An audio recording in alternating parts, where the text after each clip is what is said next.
So ano mangyayari ngayon? Ah, sa Bicolano. So marami na rin China sa Pilipinas. So tayo ang madi-deport na ngayon. Sila ang may-ari ng Pilipinas ngayon. So kailan ba tayo? Lilipas din yan, sabi ko. Lilipas din daw. Wala na tayo. Sila lang nandito. Oh my God.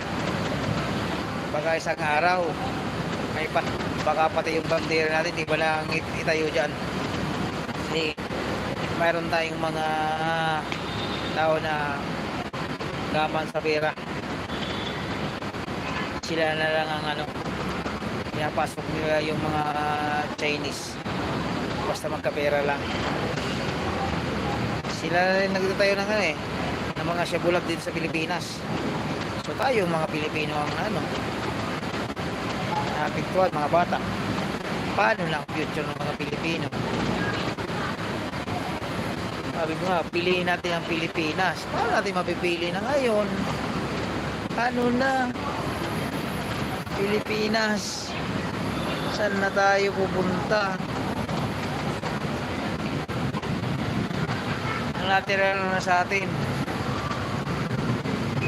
Yung tayo na lang, hanggang kabutihan na lang, yung maawain. Yun na lang ba? Hanggang sa awa na lang tayo. Oh, naman. Mga Bicolano.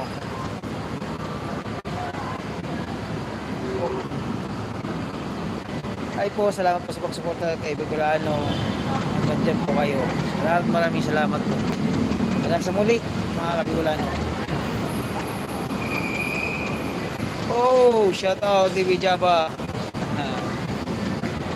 Shout out po sa inyo. Oh, shout out na lang din uli pala sa mga team Pakaway. Kuya na uli. Bye bye po.